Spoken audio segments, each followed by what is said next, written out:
Good evening and welcome to coverage of the NASRA Cup Series presented by Florida Cabinet Distributors, and the Elite 12 continues to rock and roll into the finals at Autumn Club, Talladega next week. And of course tonight we are at the Richmond Raceway.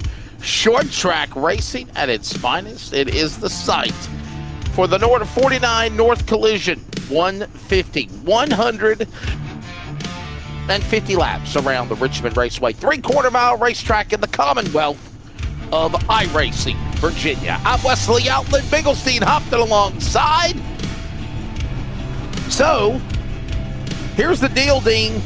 This is a very exciting track, right? You just never know what type of atmosphere or racing you'll see here at a place like the Richmond Raceway. But one thing we know for sure, it should be an exciting one. Would it be caution-filled? Will we see some green flag racing? That's the question that everybody will be keeping an eye on watching. But obviously, we will definitely see what goes on here this evening. How you doing, my friend? Good. It'll be an interesting track, all right. Depends on the situation. But first of all, we're going to have to get through that grid, my friend. Being short track racing, they're going to be racing in no time flat. There is one driver that has already punched his ticket in to the championship finale at Auto Club, and it is Roger Diebold. Here's tonight's lineup here for 200 laps. Okay, I guess they're going to go 150, not 150 laps, they're going to go 200 laps. But Trevor Williams and Jonathan Cofield make up the front row. Row number 2 will find Ryan Johnson and Jeffrey Johnson. They're not related. Row 3, Tristan Bruce and Drew Ballesteros. Row number 4, we'll find Anthony Harden and the man that's already in the championship finale. In 3 weeks, Roger Diebold, the Shark, is in. Mark Cofield is on the inside, and Buzzy Mongo from Concord starts 10th, Dean. Tony Burlington and Peyton Johnson, 11th and 12th there. Row 7, we switch over to John Rodriguez and Brandon Broadfoot alongside him. Row 8 will bring us Matt Holmes and Andrew Alowski.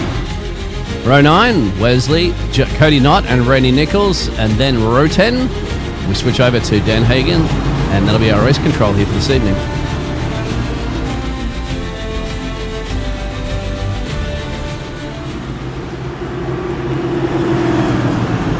Race less than 20 cars, I think we'll actually be okay, right? I mean, I don't see us having a big field of cars, 19 drivers. So this race hopefully will go by smooth.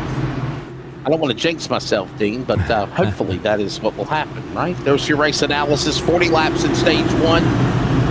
Last mechanic stage 2 will be 60 laps. It'll take us all the way to lap number 100, and then there'll be a 100-lap stage to lap 200. That'll be coming up on third stage of the race. 5 sets of tires, 75% fuel limit. Next-gen car the rest of the season. That's something we got to think about there. The next-gen car. That's right. It is running for the finale. The next 3 races will all be in the next-gen car.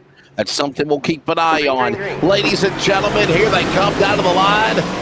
The 49 North Collision at Burlington NC 200 is green at Richmond. You got a race. Let them get up full song. Couple of 3-wide action in the background there. Looks like Buzzy going wide. But so far, Trevor Williams. I'm kerfuffling my words today there, Wesley. So good about that.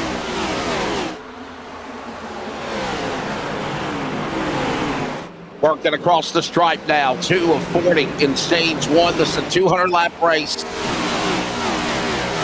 By the way, daytime conditions as well, Dean, totally different than what we've seen in the past, maybe for races at night at Richmond.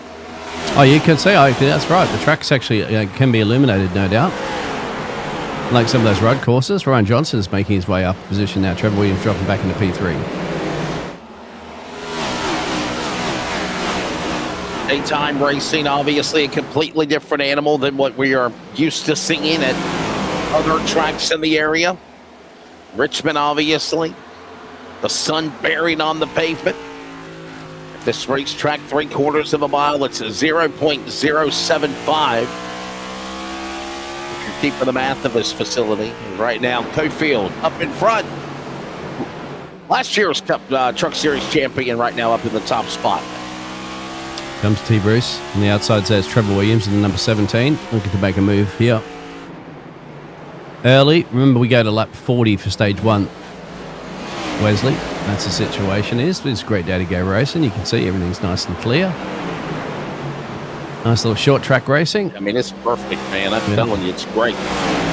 Racetrack 0.75 3/4 mile D-shaped oval, frequently referred to as America's premier short track, the action track. 14 degrees of banking on the corners, 8 degrees on the front stretch, 2 degrees on the back stretch where they are right now. Most recently, Toyota has purchased the naming rights of the back stretch, and that is the Toyota back straightaway. Oh, what a feeling, I guess so. Do you have that slogan? They don't sell anything, won't in they? the States? Yeah. Are what a feeling's there too? Well, what a feeling. There's a bit of bumping going on at the moment. Peyton Johnson hold on to it. Sonny will come back up on the field. And he slots right back in after getting a little loosey-goosey on the back of that 15. But good job there, Peyton, for holding that. You saved yourself a caution. Saved everybody a caution, really.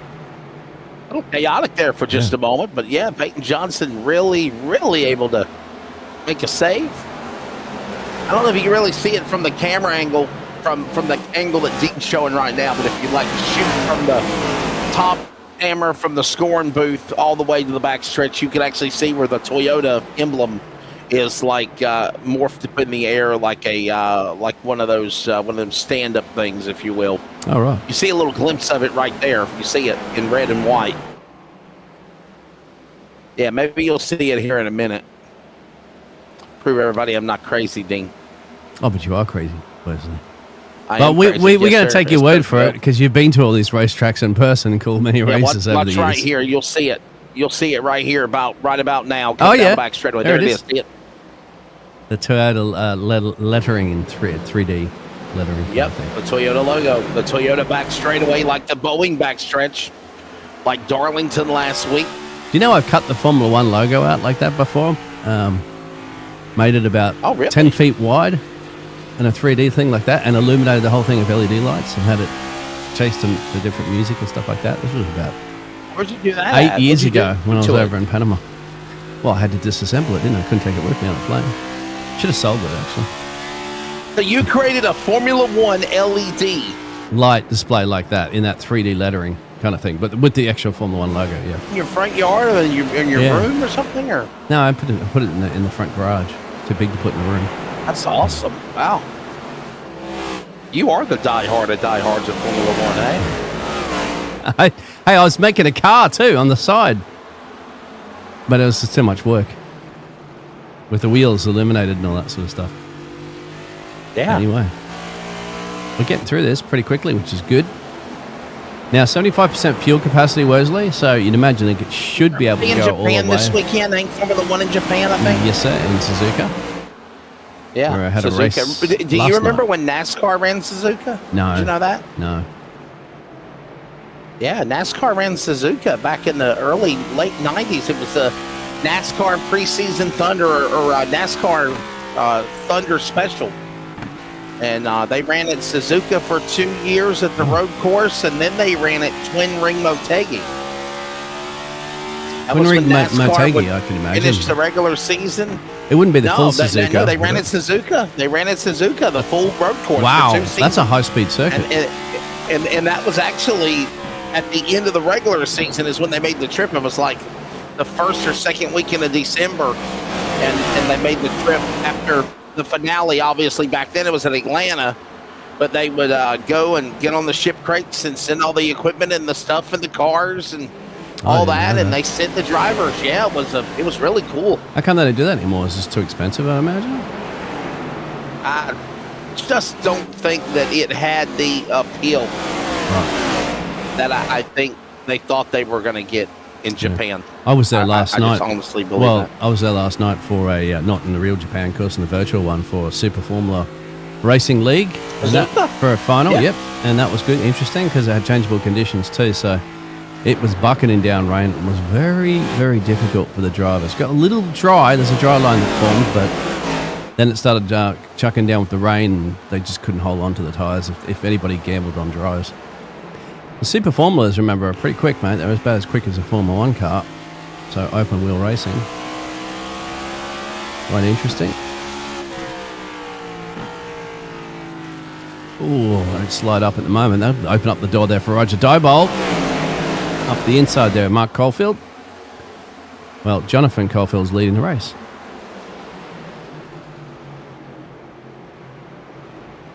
And right now we're closing in on the halfway mark of the opening stage. Coming to lap 19 this time by is, whoa, got a little smoke there for a minute. In front of the second, third place cars, but no trouble up ahead. Wow. Cofield is gone, guys. I'm telling you, when I tell you a second and a quarter is on a short track, a good lead here at Richmond on a short track. Yes, sir. Absolutely. Yeah. Oh, yeah. And then he's the second and a half back on Bruce. And then fourth and fifth are back by 3-4 seconds.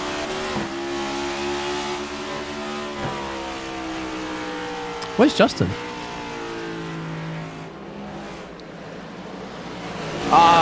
Justin White had Justin White had an emergency, or you said his daughter's sick, and no, that was Joshua Suss. Sick. Not Justin sure? White. Yes. Oh, I was told Justin wasn't going to be here tonight, so I thought it was Justin. No, that's why there's no Joshua. Are you sure Suss. Joshua Suss does the endurance series, buddy, on Tuesday night?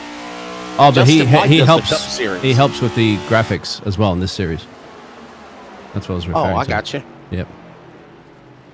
So we got to pray for both Justin White and Joshua Suss, I guess, the family.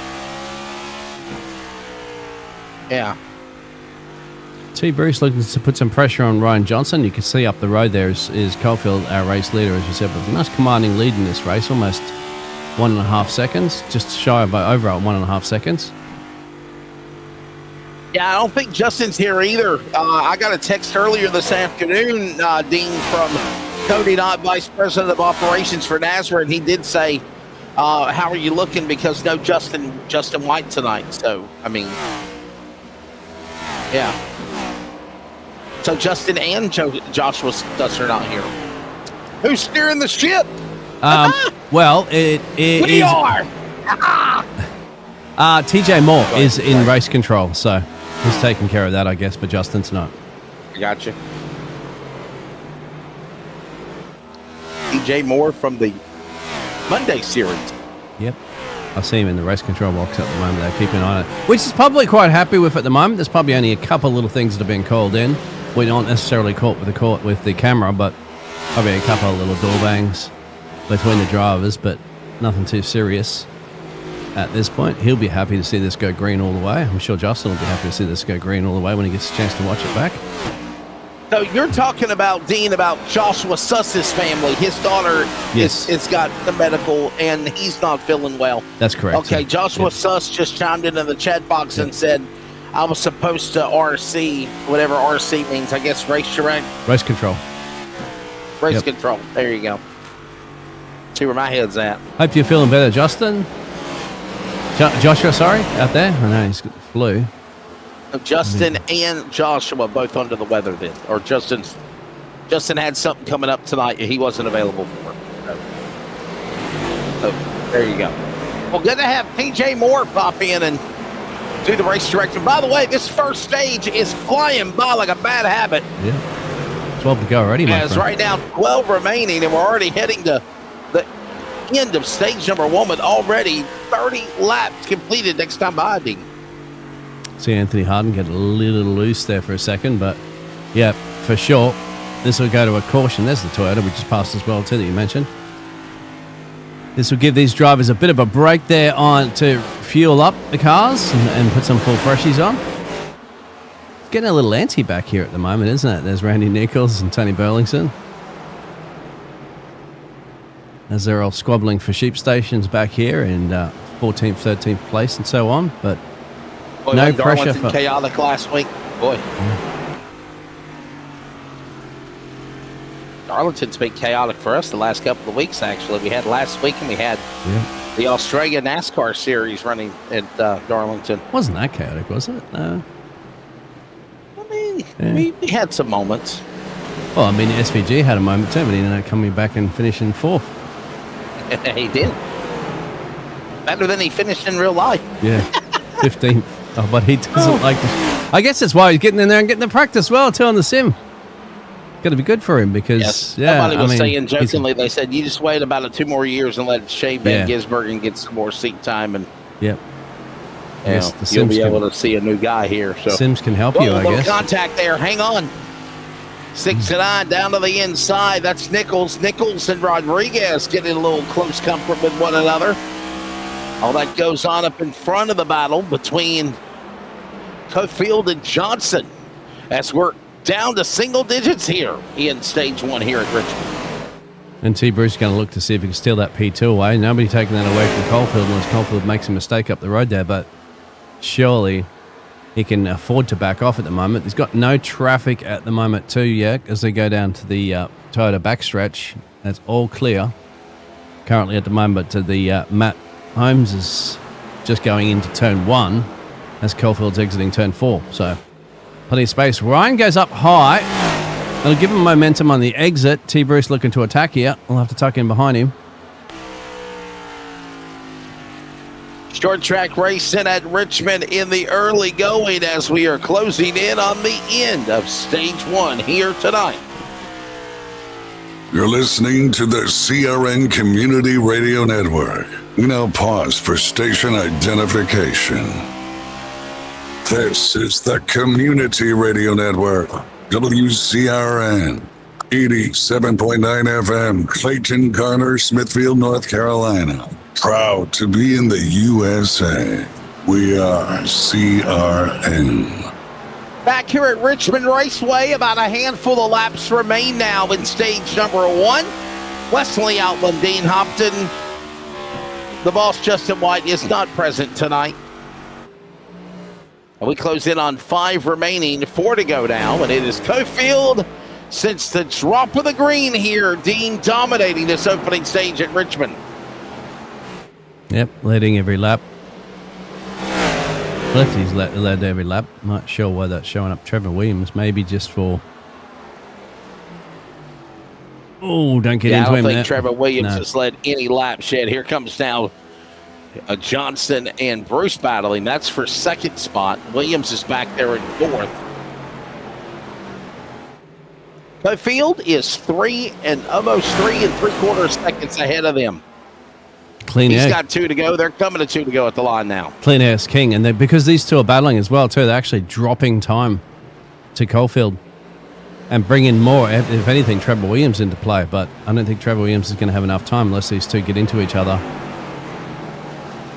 So that's the only problem when you're battling, certainly on short tracks. And we saw that in Darlington as well. It just puts you in the clutches of those drivers that are just clean air, aren't they? And they can just afford to catch up. So you're not helping each other too much if you're trying to get up to the leader. I'm sure this might be a little bit of a dress rehearse for these drivers as well, too, after this stage break to say, all right, let's work together. Let's go line astern, give each other a toe and a push, and try to catch Caulfield. That's what you've got to be planning on doing. But at the moment, Caulfield says thank you very much. As Jonathan Cofield will win the stage. Stage number 1 is done. Jonathan Cofield will complete the mission. And what a strong run for this guy here right now. Driver, of course, from Alabama, Mumford, Alabama. And before we have pit road open up, let's bring in the Bama Bullet himself and get his thoughts on winning the stage real quickly. Blue lights, Cofield, congrats, man. Good job, stage 1 winner.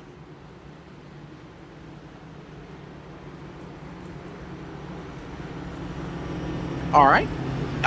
Maybe Jonathan might be getting ready to bring the car on the pit road. He is doing that. So let's take a break. Yep. Let's take a break. When we come back, we will speak to Jonathan Cofield, stage 1 winner at Richmond, here in the 49 North Collision 150. Back in a moment. Premier Racing Setups is the longest running setup shop on iRacing. Our monthly subscription options start as low as $20 a month. We offer setups for dirt oval, asphalt oval, and road racing, covering a wide range of cars and skill levels. Built and tested by top-tier sim racers, this isn't just a business, it's a community of competitive drivers. If you want to better your iRacing experience, head over to PremierRacingSetups.com today. And remember, if you don't get one, you're going to chase one.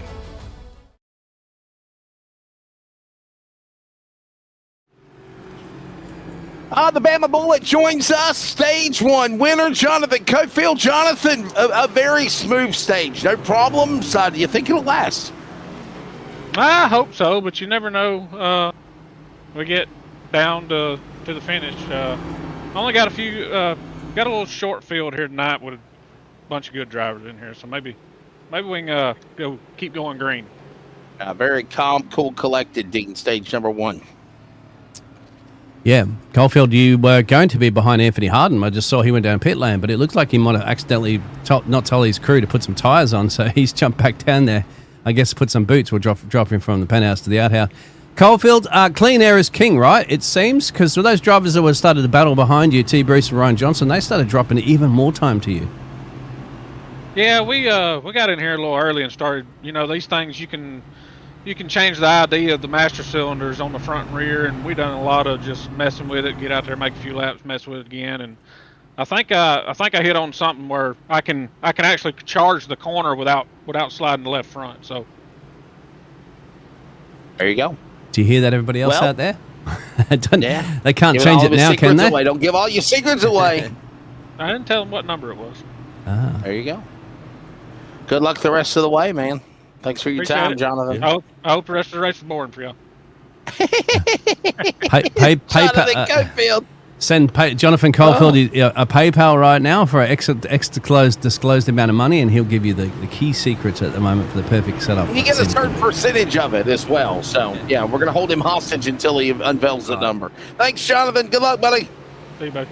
The Bama Bullet, everybody, for Blue Lights Racing. And this, ladies and gentlemen, with us back under green and back underway, Glass Mechanic. Stage 2 is underway here at Richmond.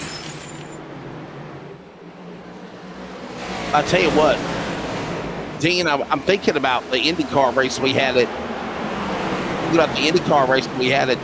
Indianapolis, in the Clash on Monday night. And I don't know if a lot of people know this or not, but whoa, you done jinxed it. Yeah. Trouble is out and caution is out. Now, that's Ryan Johnson with a problem. And Drew Ballesteros and another car, Josh Rodriguez. You did jinx it. You know what you're going to say, don't you? Sorry. I mean, I think Jonathan jinxed it because he's the one that made the comment about I hope things are born for you. That went out the window. Blame it on the race driver. I see how it goes. Look at this. Oh, thanks, JC. Six just lost it. I don't know if he actually got tapped. There's another accident that happens up the road too, as well, which is interesting on that one. So that's Rodriguez that goes around, but let's have a look again. I just wanted to see if he actually got a tap there. Leslie? I don't think so. No, he's already going around. I wonder if he's responding to the car up the road there that also had a little moment. I think, as you said, that was Tiny Horse too, wasn't it? Yeah, Ryan Johnson had a problem with 38. Let's see if what went on his spectrum of things. Got the 19 to his outside. Oh, he just lost it too. Yep, there it is. Yep, see? Must have been a banana peel there or something that's caught both the cars off. 54 no, also. I just think it's the sun and Drew Ballesteros. I think it's the sun and the heat. He has and a moment melting of the tires and all that. And yeah. That's my story, and I'm sticking to it. Oh no, Drew, that's just a bump off there. That's from the reaction. So he gets a bump from the 69, and then they correct his car up. He's like, "Thank you." So he doesn't go around completely. Well, that's our first caution of the evening, sent by Holtz Poppers, which will put them in pit lane. Well, too. besides the caution at the end of the stage, you're exactly right. Yeah. So 2 yellow flags right now of the race, but 1 for the stage, 1 for an on-track accident. So, and some guys are deciding to come down to the pit lane. Some are staying out. There's your race recap so far with 3 quarters remaining, a quarter complete. 50 laps done, 150 to go. Cofield in the lead.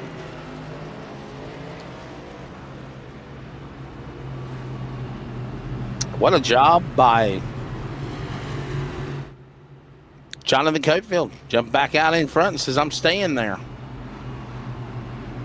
Yes, sir. As Joshua Suss chimed in about him, both his daughter have influenza. And she gave her another seizure, and she hit 104 degrees. Damn, Joshua can't even make it downstairs to his racing rig. His muscles all locked up. Well, let's get better soon, please. I hate that, man. That'd me feel better for sure. Wow. Well, let's have a look at the schedule too, as you'd mentioned there earlier. So, here at Richmond, my friend. And then, of course, we go to Dega. Dega, baby. We're all next gens for the rest of the season here. That Dega for the final of our round 2 in the playoffs. The Elite 12. And then, of course, the championship race at Auto Club. And there's your standings too, Wesley. Give or take. Not sure, 100% sure. It might be switched around a little bit there. As Joshua Suss is sick, and as he said, he couldn't get a chance to actually update that, but we're going green. Pretty much the usual suspects will still be in there at the moment. Somebody's going off. Peyton Johnson, I think. Ooh, off into the infield there. But we stay green. Yeah, he's in his own world in the back there, and that will not trigger a caution. As we go back to racing. With a 3-1 behind them, though. Behind these guys. Catch the action here. I think a storm's brewing right about there. They come off 4. These restarts are really stacking up the competition, and things going to calm down here. Boy, it's like these restarts remind me of like Kansas or, Phoenix or Pocono, if you will, where they're just chaotic. And they got to get about a handful of laps and calm down. That's actually one place I haven't been to in a while there. Pocono. Where? Pocono. When's the last time you called a race there too? Oh, man, Pocono. Last time I was at Pocono was during COVID. Yeah, but I mean, actually, even in the esports virtual world, I haven't done a league race there. Yonkers. Oh man, I want to say the last Pocono race we did was probably with the DSR Electric Truck Series, right at the start of the year. I guess on the Monday series. I guess. Yeah, right, the start of the year. Like that. Okay. Yeah. It seems that it's just not on people's calendars currently at the moment. There's too much. But anyway. Brendan Broadfoot up 10. Randy Nichols is up 10. And they didn't put Pocono on the Cup Series schedule this year.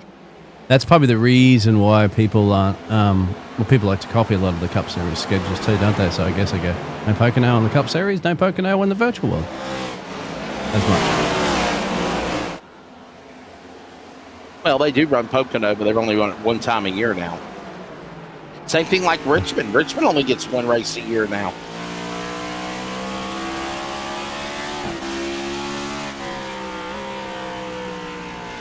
Glass Mechanic stage number 2. Break that glass, Wesley. Go on. Break the glass. Get some act.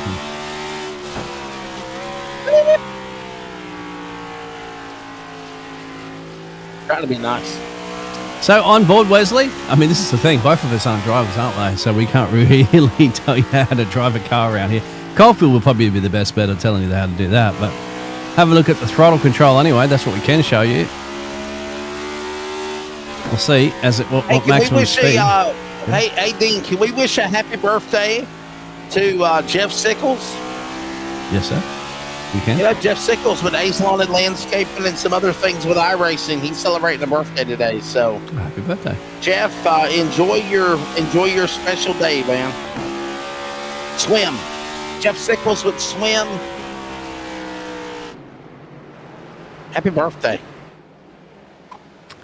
Happy birthday to you, Mr. President. All right, that's scary. No. Yeah, who does that? Marilyn Monroe. Yeah, let Marilyn Monroe do it. Yeah, I'll let Marilyn Monroe do that.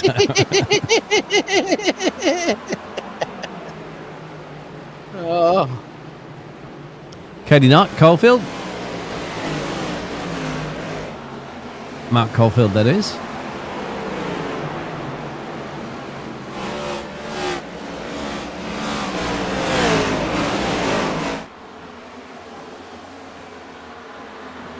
Want to send a big happy birthday also to the Godfather of broadcasting, Dave Moody, from Sirius XM, Sirius Speedway and Motor Racing Network, celebrating the birthday today. I texted him earlier this afternoon and sent him some big birthday love. No, I don't know if I've heard him. There you go. Wesley. Oh, yeah, you know Dave Moody. No, I don't. Oh, they're rocking on the box straight away. He's got that weird, he's got that raspy voice going into turn one on MRN. We don't have those networks over here, so I probably haven't heard of them. Y'all you don't have NASCAR on the radio in Australia? No. We don't follow NASCAR that much. You're lucky to even get it on a pay TV network. It ain't them born-ass TV announcers, I can tell you that much. Just saying. Besides Mike Joy, it isn't in a driverocracy. They're actually real experienced radio announcers that are calling the race. You'll have to send me a clip or something that might be on YouTube so I can have a listen.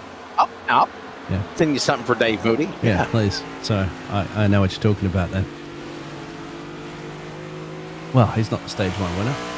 All over the shop at the moment there. Tony Burlington. Gentlemen, Cofield is dominating stage 2 as much as he dominated stage 1. Right now, we're heading to 26 of 60 laps at the midway point of stage 2, presented by Glass Mechanic. There's Randy Nichols. So here's the guy that was on the cusp of trying to win last week, and he come up short. Roger Diebold picked up the win at Darlington. He's the only driver that has punched his ticket in to the championship final. Roger Diebold, the Shark. And let's see where Diebold is right now. I think right now he is currently in third. He's in third.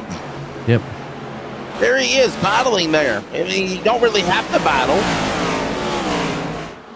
He's trying to get around that Burleson machine or Diebold currently at the moment, he's just in that third place, a little lonely there, but yeah. Let's have a look at those fastest 5 for 5 too. I don't think anybody's going to be close to Caulfield. Nobody's around Caulfield. And that's it. Look at that. He's 1, 2, turning 3. 22 threes and they're turning 22 fours and fives. Yeah. But that's all right. Diebold gets up to the back there of T. Bruce. Maybe give each other a bit of a push there if they can do anything Caulfield at this point. But I wouldn't recommend going a little side-by-side action. I can do better. Yeah.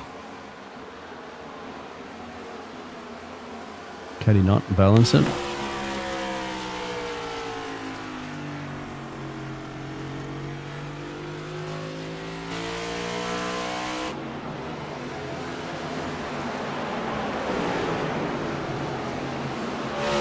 I think Mark Caulfield may just get a nose here ahead of Randy Nichols. He's up 12 places at the moment in this race too. Tell you what, it has been some impressive driving. I have to hope I don't jinx it, Wesley, but it's what we like to see. Drivers, a bit of two-way action, sometimes a little bit of 3. I wouldn't do 3 just yet, but too often. Just a little bit loose, yeah. Just a little loose there for just a moment. But most of them are keeping it out of the fence. This is what, Justin White likes to see, isn't it? And unfortunately, if he's not watching it at the moment, he'd be happy to see it later on. That's the kind of driving he likes to see that's represented in the league. Which is TJ Moore too. He's quite happy he's not overwhelmed in race control as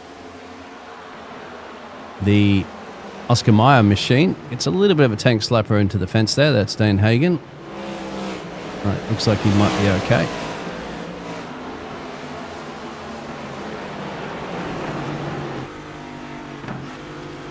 Solid run right now for that driver at Cofield up in front. There's Dan Hagen. And the Oscar Mayer machine. There's the Wienermobile. For NASRA, that is. Oh, I wish I was an Oscar Mayer Wiener. Oh, that's right. That's what they are in the States, aren't they? I forgot about that. I was wondering what Oscar Mayer was. Yeah, Just man. remembered. Yeah, you won't find them here. Don't you like the Oscar Mayer? I Mayer just got to remember, it's since I had them in the States. Oh, even when I was in Panama too. They don't have them here. Oscar Mayer has a way with DOLOGNA. We have our own brands. Oscar Mayer bologna and hot dogs and ham and turkey and all that good stuff. Yeah. Kangaroo meat.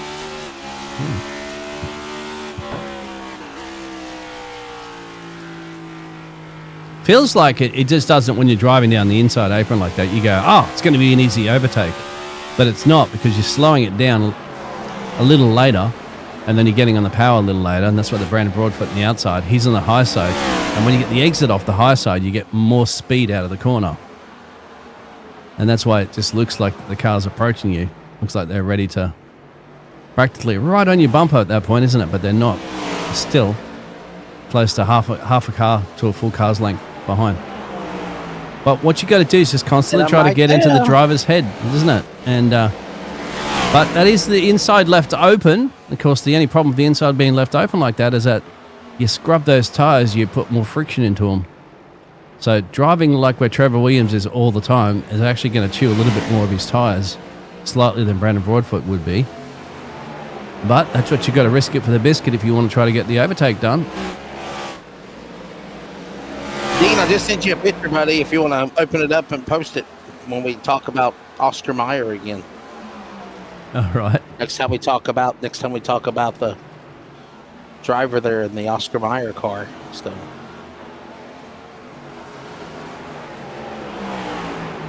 as we are heading to the final 20 laps of stage number 2, presented by Glass Mechanic.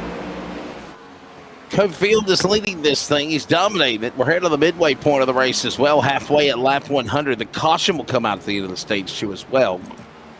And then we got that push to the finish. Is now Broadfoot and Williams battle for 4th and 5th.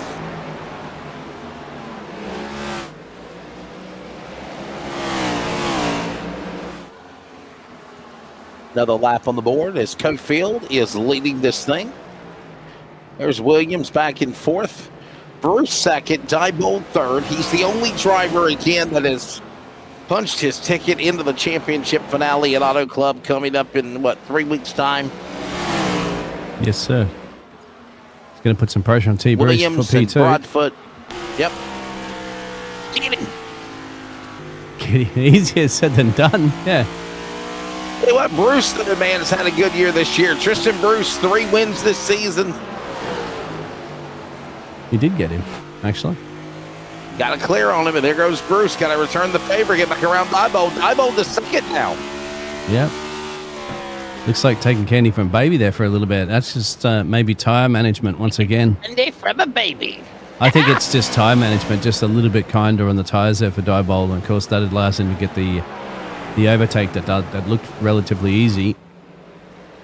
But we've still got some laps to go here in stage 2. You never know if somebody like T. Bruce has just laid off on his tires a little bit to come back at him, but you wouldn't want to let Diebold get too far up the road. He wants to re-attack. But that's the pace there from Diebold, which looks quite good. Has he saved the best for last here now? Has he saved enough to try to slice into that 3-second gap that Jonathan Caulfield has?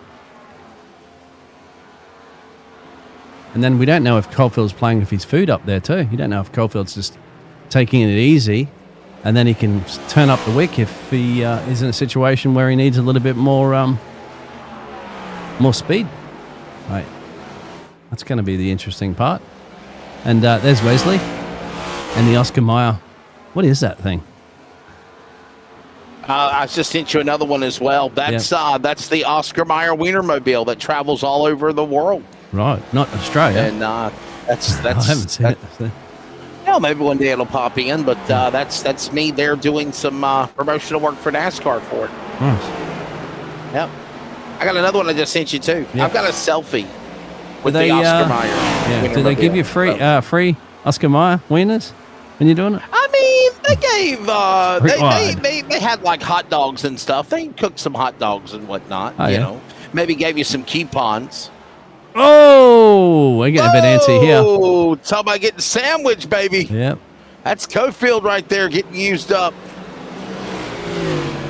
Hang on, baby. Mark Cofield. Don't be so mean. Nichols and John and Broadfoot getting around that driver of Cofield. Cofield's got to power back. And we are closing in on 12 remaining, where Daddy Cofield's under attack by Nichols and Broadfoot. In this battle, you watch all four. Son Jonathan Cofield's about to take another stage.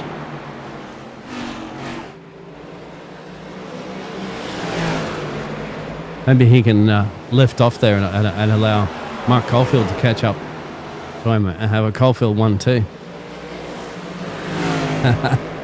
You wouldn't want to allow that to happen, would you? You wouldn't allow you allow Diebold. You'd have to bunch them all back up.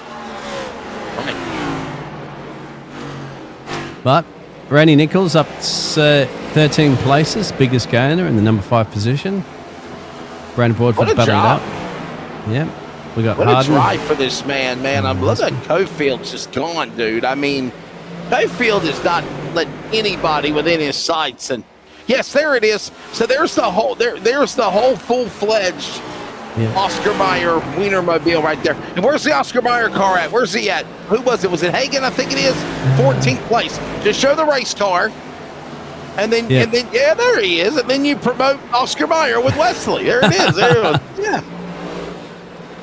Great promotion. But yeah, I was doing stuff with NASCAR, and it was with the Oscar Mayer people. There it is, the Oscar Mayer Wienermobile. There's your car. See if There's my selfie. On. Yep. I actually, that's a selfie with Oscar Mayer Wienermobile. There's not many people in the world, Dean, get to drive that do that.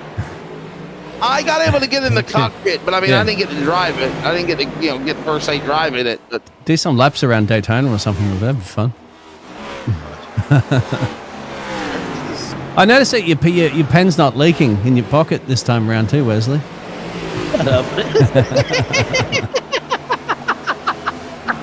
It could be, actually. You wouldn't see it. It's tucked in your shirt.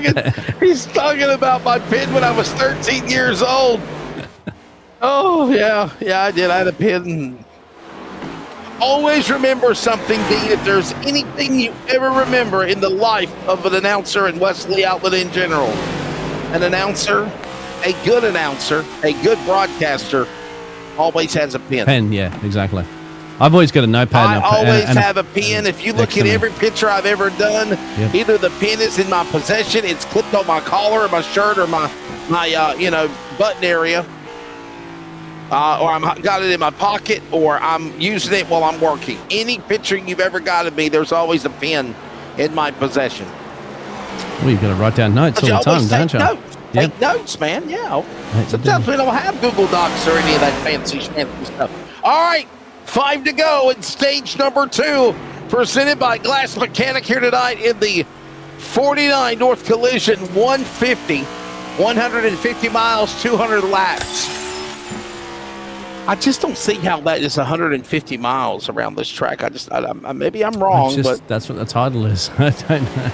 Yeah, don't shoot the messenger on that one. I don't know. This is what they gave me. I mean, you got 0.75 times 200.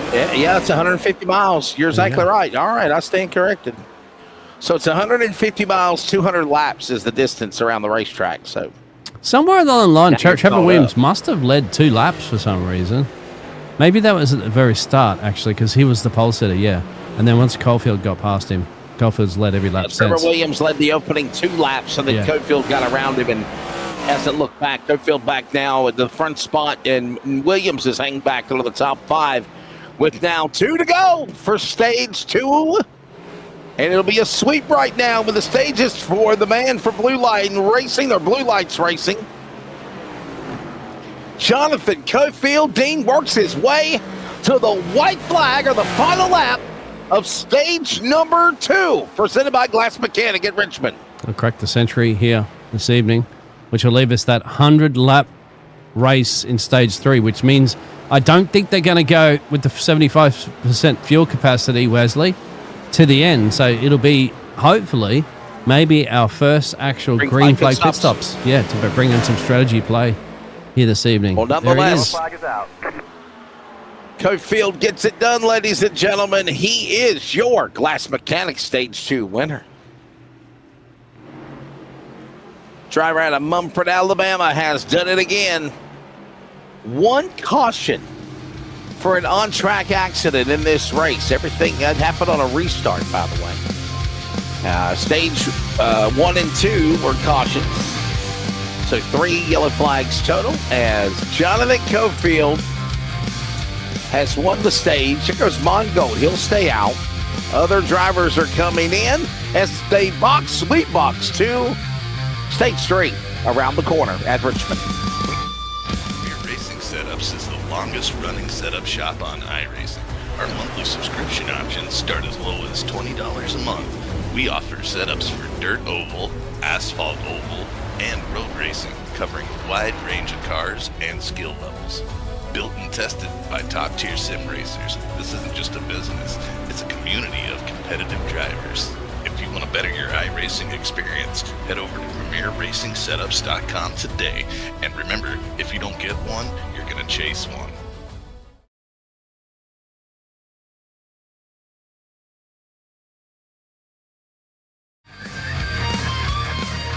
Here at Richmond Raceway as the 49 North Collision 150 continues. By the way, I've done the math. It's 150, 200 laps times 0.75 track is 150 miles.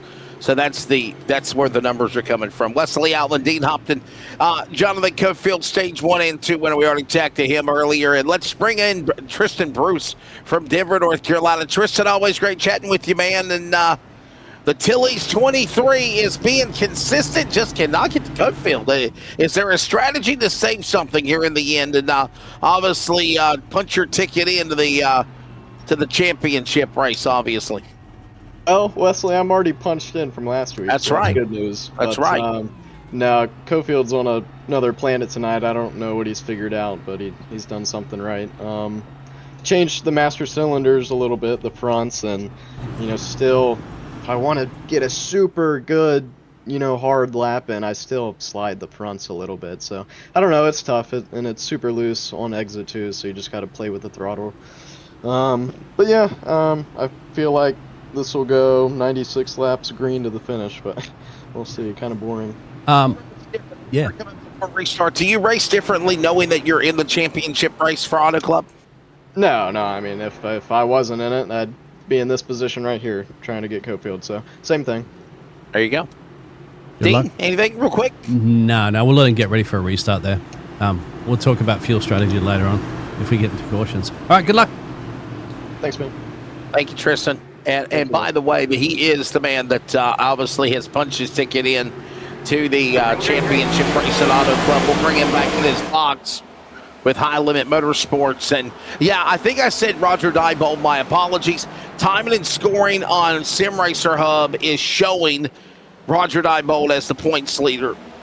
He might be leading by points, but not by wins, because Tristan Bruce won Darlington last week, Dean, and I don't know why I missed it.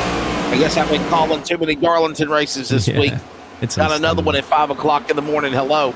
Yeah. But it was Tristan Bruce, by the way, that has punched his ticket into the championship finale. So Diebold's not in, Cofield's not in, but my God almighty, they're up on the podium, and they're trying to do something about it right now as we close in on under 100 to go, 95 of the line. I think T. Bruce is going to try absolutely everything he can to get past Cofield here this evening. At the moment, as you said, just something just not 100% dialed in. That's what we heard that Jonathan Cofield had. He had the car completely dialed in. They're talking about those adjustments that they have here this evening. But if you anything to T. Bruce, he's got to keep with Cofield. Try to build yourself that nice gap there with Diebold, Williams, and Johnson.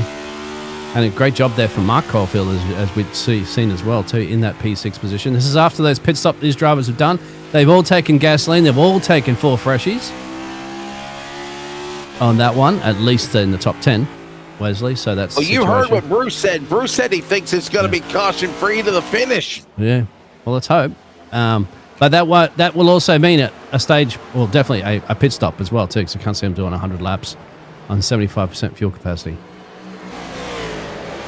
Yeah, I mean, basically 75% fuel capacity on a next-gen car probably will be about a 50 or 60-lap green flag run. if you want to be honest, here at Richmond. Well, they've done 50s, haven't they? And our stage breaks. They have. So we know that they can handle 50. No problems. But we don't know how much further they can handle. Well, that's one for the chat, perhaps. We got plenty of tyres up their sleeve, haven't they? I mean, drivers have only used 2 sets of tyres at the moment, so they still they really do. Two more sets, remember, because at the start the tyre set. Well, but we have a caution, so this is going to spice things up a little bit there, Wes. That looks like Drew. Yellow flag flies is problems for Drew Ballesteros. He got involved in an accident earlier in the tri-oval here coming out of Ford. And another little kerfluffle, if you will. He's by himself, though, this time. Yeah, don't know if anybody got into him. It could be the loose on the exit of 3 here. That's on 4. That's it. Yep. Once again, that's what was catching a few of those drivers early, remember? Just carries that too much speed in there. That's where the banana peel is located. Let's just go on board there, Wesley, and just see. This is the reason as to why, from a driver's perspective, how easy it is just to make a small mistake and lose it. Just like that. Didn't even feel like you really put too much into it. Does it, Wesley? And then the rear end just goes around on you, and Ollie's in. Good little control there at what Drew could do. Bring it onto the infield, let it slow you down on the grass, and keep it off the car from sliding back up into the back up into the racetrack, and then potentially causing an accident with somebody else. But luckily, in this case, he was running practically at the back anyway, Wesley. So he didn't have a chance of too many cars coming through that. If Caulfield did that was a different situation, wouldn't it? He might come back up on the track and damage the whole rest of the field that are behind him. We've got pit stops as well. This could be a little strategy call from some of these drivers as Drew comes in. I don't see anybody. I don't see any. I mean, maybe some back marker cars, but I don't see any front guys coming down to the pit lane right now, Dean. I really don't see it. You wouldn't want to lose track position just yet. Not after everybody's bunched up, of course, in the situation. This is just a good strategy call, I think, from these drivers at the back here, just to get a little splash and dash. Maybe, probably not. Maybe put some boots on. Maybe they are going to use an extra set of tyres to get some grip, maybe gain themselves some positions, but a little early to get a huge advantage of fuel, you'd say, Wesley, because they only managed to get, what did we get done, 14 or so laps before we had that caution, so 14 or so more laps of fuel. Still don't think that's going to stretch it to the end of the race. You don't either. The city of Richmond is where we are. As tonight, it is the site of the 49 North Collision LLC, 150, 200 laps. We are just at 85 remaining. Just wrapping up our 4th caution by Serve Pro of the night. I'm Wesley Outland, Dean Hopton. And there's the playoffs, round 2 semifinal, the Elite 12. The penultimate race of the season is next Tuesday night or Wednesday night, and that's not an April Fool's joke either. Oh, that's April Fool's the 1st Day, isn't it? is next Wednesday. Yes, and no April Fool's joke. It will be the wild card, the craziness that is Talladega, and then the finale the following week at Auto Club. According to Justin, there might be a couple of Cup Series specials that he might work on during the summertime. But for the most part, Dean, it is sounding like that Justin will bring back Season 3 beginning in the fall of this year. I'll tell you what. Well, I mean, it's kind of what he did last time. If you look at the schedule, he started around right after Labor Day, a couple of weeks after Labor Day, and it went all the way until, March. So, April. So that's probably what his plans are. I know he did tell us he wants to do a couple of big special events. So, back to green. 85 to go. That's what's to come for the Cup Series. Here comes T. Bruce is attacking early. This is the second time that, second or third time tonight that Caulfield's had to defend off from a race start, from the caution breaks and from the actual racing cautions as well too.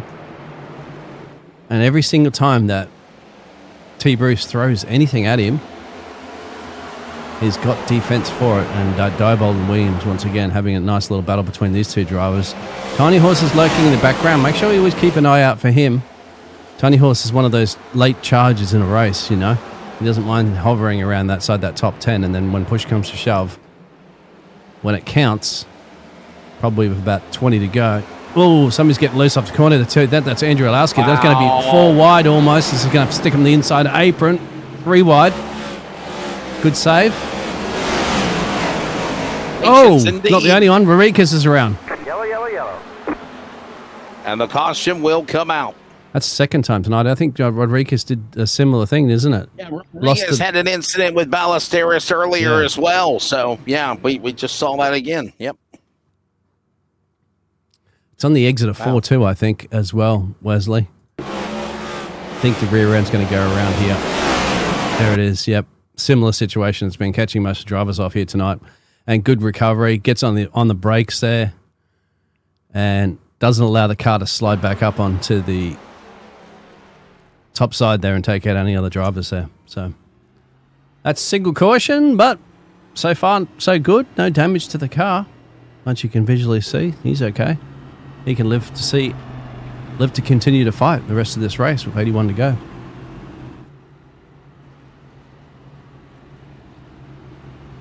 You know what I wanted to do for Trevor Williams comes in? This is a strategy call now, Wesley.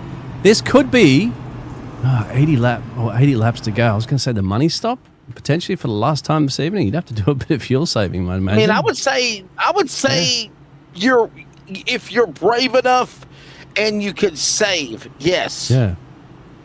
I just don't. I just think you've got at least.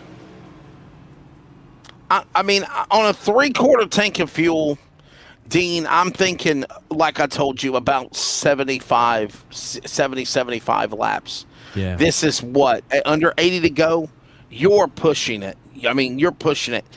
Will we see? Now, here's my strategy. We're under caution now. They'll have a couple of more circuits under yellow. Yeah.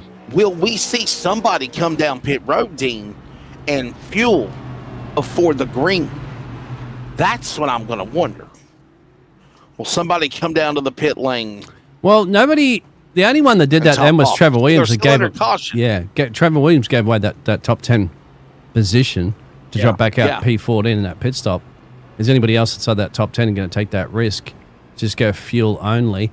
Well, what's on his favour as well, too, as you said, even if they could probably push 70 laps, if you get a couple more cautions, he could stay out while everybody else comes in, bang, all of a sudden you're back in track position. But if they put 4 freshies on, he's going to be a bit of a sitting target, isn't he? If he's got worn tyres. That's the only difficult part of the strategy. And Wesley, also, what I'm going to do for April Fools is I'm going to get a couple of these drivers to go out on Bathurst. I'll record it, and I'll play that up in the broadcast at the start when we go to Talladega, so everybody's going to think that we're actually in Bathurst. There you go. Drew comes in. Wouldn't that scare the drivers? Scare the audience. Thinking, that'll be awesome. Next gen's at Bathurst? All right. Here you go. Look at this. I am wondering if there's a strategy here. Well, we talked about they're coming to the 1 to go now. Remember, lights off on the car. Yeah. So it's Drew Ballesteros taking a gamble here to come down to pit road and get tires and fuel to go the distance. And remember, now, and here's something to remember.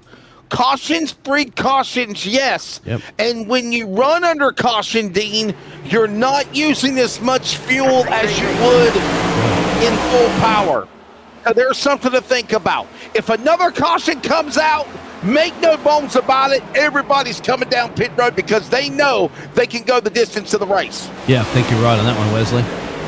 It's all going to be the big call, of course, that's on Caulfield's shoulders as well, too, because his first one's going to come in and the rest of the field may follow him. He's a good opportunity for Diebold. Got a better launch this time around there. Almost had T. Bruce into P2 early on this one, but T. Bruce now back applying that pressure to Caulfield.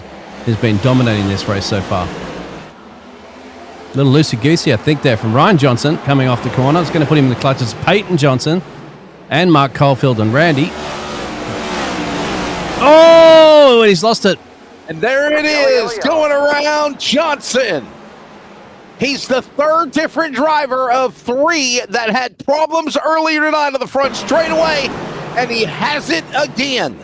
Caution out for the 5th time here at Richmond. On the exit, same spot, isn't it? Exit 4. I don't think there was any contact there as well, too. He was actually looked like he was already going around. And that's now the money stop, isn't it? This is going to be the big strategy call that you were talking about, Wesley. Yes, sir. It's going to happen, buddy. Oh, yeah. They're coming on pit road. By the way, I lost track. It's the 6th yellow flag of the race. 6th.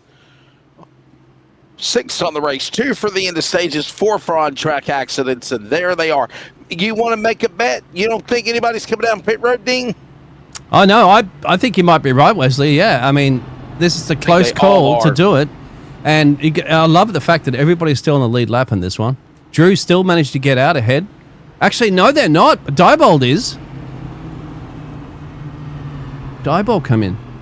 Can't believe that. Yeah. Matt came in. Dan Hagen. I could not believe that. Ryan Johnson. And Drew came back in again. So remember, Drew just got himself out ahead when they went to green. So he kept himself on the lead lap. But he's elected to come back in for another top up there.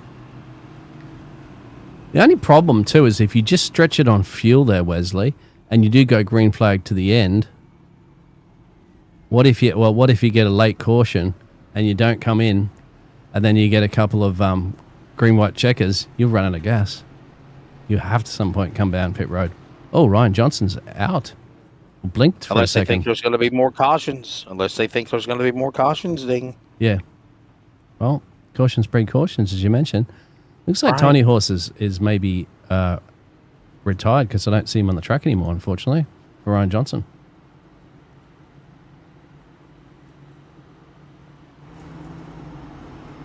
Yep, he's out of the race. This is our first retirement for the evening.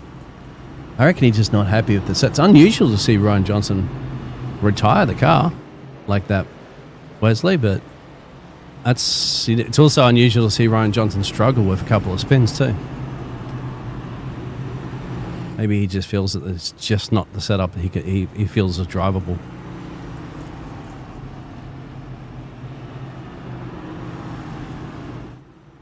Another caution out again. 6-1 of the night. There's the race recap so far as we are approaching 70 remaining.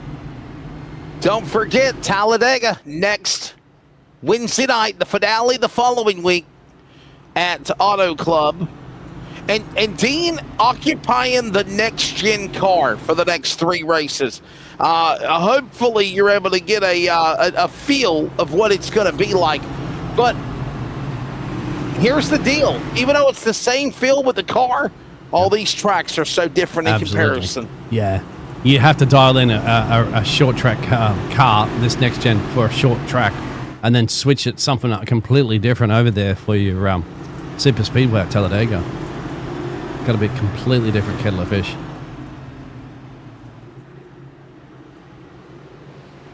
And then what? Mid-track for the finale. Is that what you call it? Right. What do you call it? A mid-track? Green flag. Green flag. Well, intermediate. An intermediate track. An intermediate track. Yes. Yes. That'll be the finale as we go back to green. We've got Randy now. I don't think we're done yet.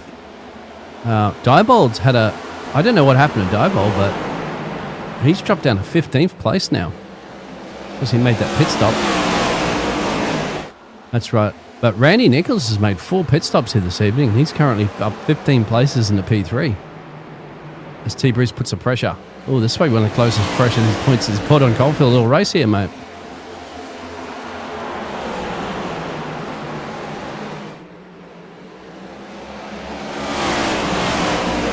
Coalfield for the first time's got Tristan Bruce, TB on his inside. Now he's on his back door.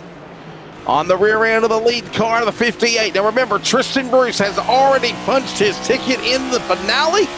But, Dean, that don't mean he can't keep winning. No. Denying other drivers, punching yourself in as well. That's what you do.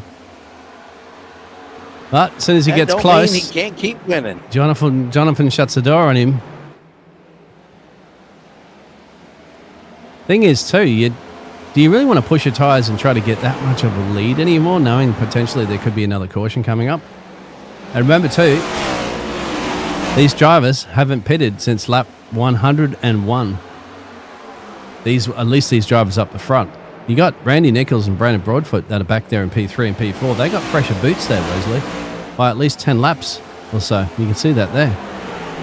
11 laps fresher. And that's with Randy taking repairs as well, too, or a longer pit stop. He took 22-second pit stop there, so he might have just chipped out some slight repairs. And we got the gaffer tape out, slapped on the side of the car there for maybe a couple of tank slappers into the fence.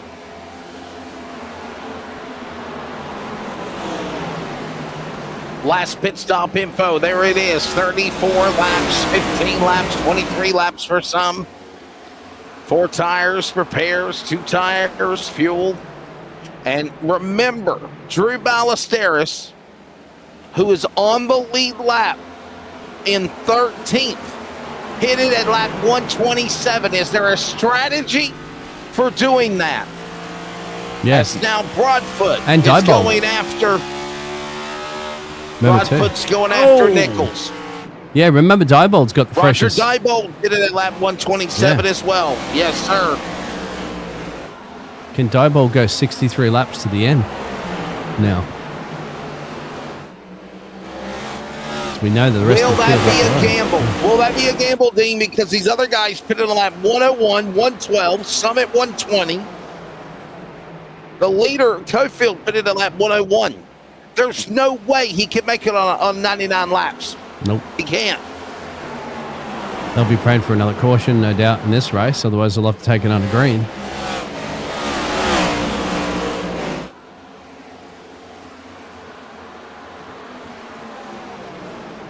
Diebold's just lurking in the background here.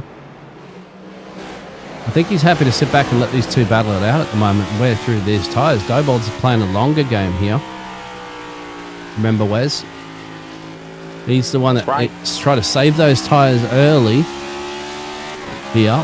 And as you chew the lap down closer towards the end of the race, all these other drivers are just going to feel like that they're driving on ice with their boots. See, loose off the corner there too. At the moment there for Trevor Williams, Diebold had to lift off there. Didn't want to come into him. What's interesting too, Wesley, if I was Diebold, I would just play it smooth operator here. Don't chew through those boots. These other drivers are going to start struggling, and then you're going to be able to snatch them up. Drive up on the inside there and find the grip. He's a smooth operator. Smooth operator. Me and Dean just quiz each other all the time on broadcast with lyrics of songs and stuff. So, Cofield the leader, Bruce in second. Nichols, Broadfoot, Williams, Diebold, top 5 there. Johnson, Cofield, Mark. Hardin, Alzuski back on the top 10. And it is single file. And we are at 3/4 of the way through as we are closing in on under 60 to go. Comes Diebold now. Just have a look at the different racing line he's using here, Wesley. Smooth in, smooth out is what you want. Car's not wiggling. You can see that Trevor Williams is struggling a little bit. So he's going to have the grip on the inside here, Diebold would. So you've got to be confident in it. Car's not going to slide up necessarily onto the outside as long as you don't oversteer out of the corner.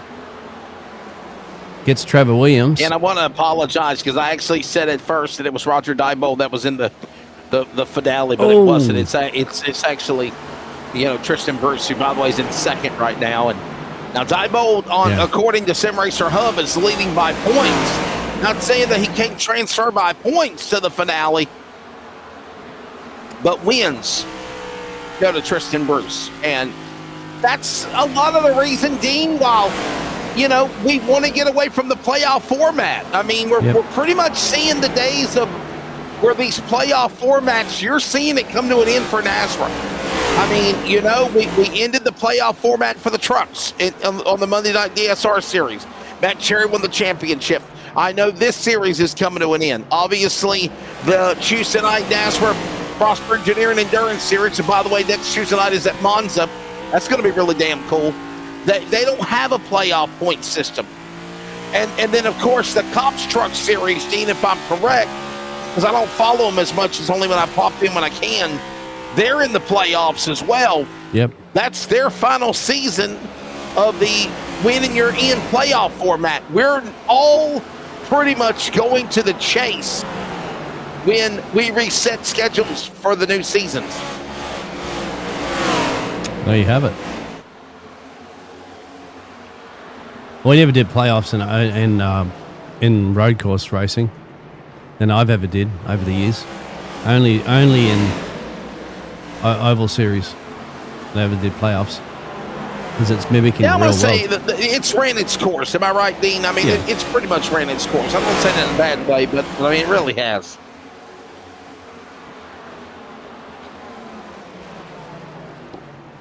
"48 laps. We're approaching the mark, Wesley, where the drivers are going to be getting close to that 50. They've only done, most of these drivers have only ever done 50 laps, remember, in the stage breaks, and they've gone in for full freshies.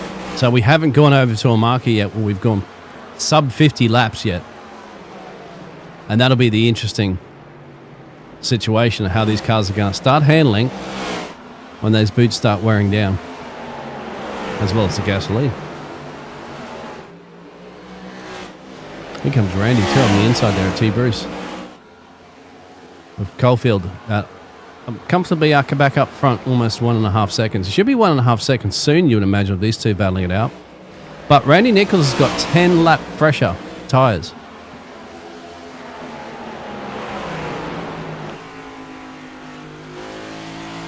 Ready to carry this one to the finish line. Here's these under 50 to go now. There goes Nichols on the inside of Bruce. Maybe the liquid death entry is saving something. Yep, and keep an eye out for Diebold too. He's catching him at a drastic pace with 20 a lap fresher tyres than T. Bruce. And that's going to make a big difference. You see T. Bruce starting to hit the wall a little bit more. You see a few drivers start to hit the wall a little bit more, as they're not going to find that much traction out there. You can see T. Bruce trying to fight it, but just more traction on the inside there for Diebold. Diebold's just got to be careful not to hit the loud pedal too loud out of the corner, because when the rear end starts sliding, and when the rear starts sliding, that means you're cooking those rear tyres.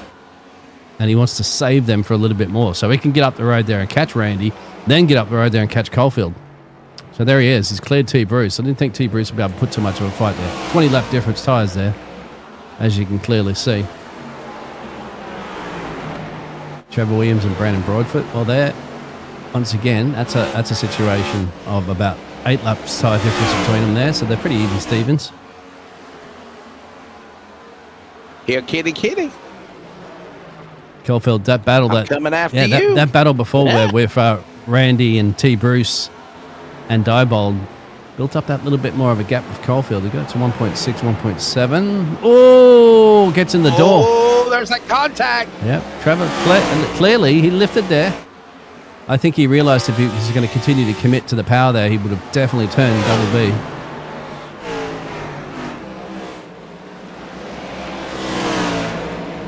Oh! That's a hard lick into the fence. Oh. Unbelievable as Broadfoot and Williams continue to exchange blows with one another, and now Ozulski and Cofield and Martin are reeling them in. Yes, sir. Also closing in on 40 to go. Peyton Johnson, still no traffic for the race leaders too, so they're good to go.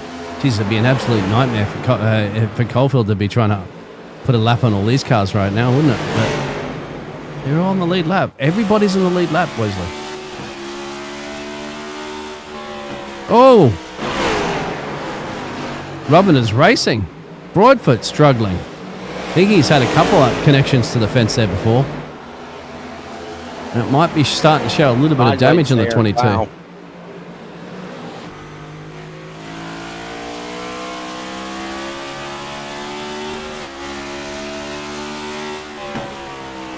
Cofield still continuing to hold on to that position as we work our way again back around turn 3 and 4, and then come off the Toyota backstretch.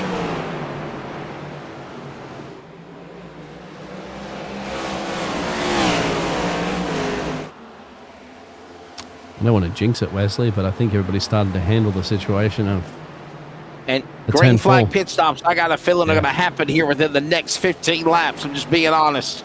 I think you're right. And starting to hit the fence a little bit more. I think with around less than 20 to go, you're going to see guys come to pit road. I just cannot fathom those drivers being able to go the distance. And man, as I say that, Dean, how about Jonathan Cofield? What a statement, right? Yep. Here's a guy that is a former NASRA DSR Truck Series champion. He wanted to win the Cup title last year. He was in the hunt, fell short at the end. He's doing exactly what Tristan Bruce did. And remember we talked about Tristan, and you remember all he went through last year, Dean. You remember the story. I mean, I know I do. He literally tried everything he could to transfer. He even won races, Dean. Yeah.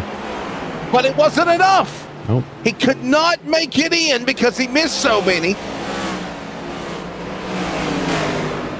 And look at this. Right out of the gate of the semifinal round. He we got trouble. Oh, Mark Cofield and Johnson have got together. Caution out. This changes everything. And if you don't come down the pit road right now, yeah, you're in trouble. you're I don't know what you're thinking. Oh, there you go. Late race caution, under 40 to go. There it is. As Mark Cofield and Peyton Johnson get together, nowhere to go. Oh. Is that double B too that got collected up in it? I think it might have been. That is Mark Cofield and Mark Cofield and Broadfoot in another car. Can't really tell from there. Happened so fast. So there's Cofield, there's Peyton Johnson, and there's the other car about 3 or 4 back. Watch this right here. There's Peyton Johnson, left rear, got into him. Johnson and Mark Cofield, and then this angle should be able to tell us who it is. Oh, my goodness, it's Broadfoot. But I think it is. It's Brandon Broadfoot. Yeah. So, it's the money stops, as you said, Wesley. This is what we expected. This is where you got to get it perfect here, otherwise you're going to lose some track position. Oh, yeah, they're coming down pit road. Everybody. I told you everybody was coming down the pit lane. Remember, Trevor Williams gets the number 1 box there.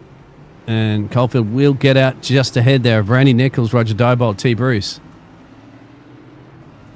Well, they needed that, didn't they? Otherwise, it's going to go green. Yes, they would have had to go green flag pit stop, and that would have been a bit of an interesting scenario. I kind of wish that we didn't get that caution now. I wanted to see him do some green flag pit stops because I just wanted to see if anybody had that strategy, like Diebold, that can go a lot deeper on that one. Because he'd already made his pit stop earlier, but we won't see that scenario now because it's all even Stevens.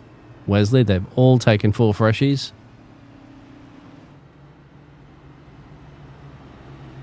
I think Cofield's just taken a sigh of relief on that one, knowing now that he's practically covered off any possible strategy attack.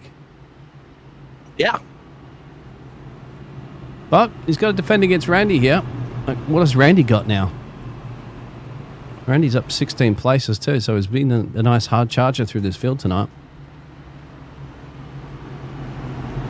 Well, get ready to strap in for the finale, ladies and gentlemen, as we are ready to take this to the finish with under 40 laps to go. 33 to be exact. A quick break. We're coming back to green to shoot it out at Richmond.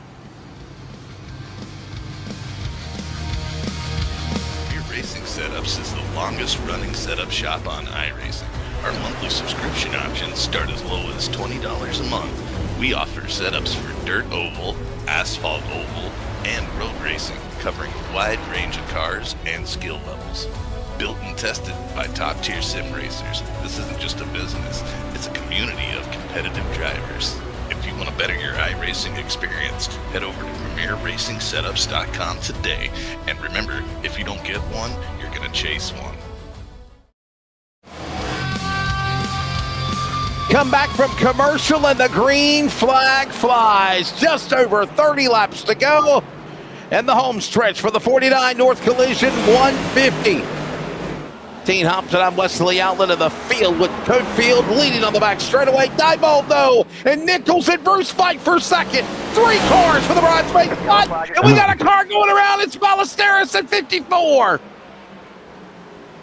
Cautious, break cautions. Another caution with 30 laps to go. Ballesteros will go around.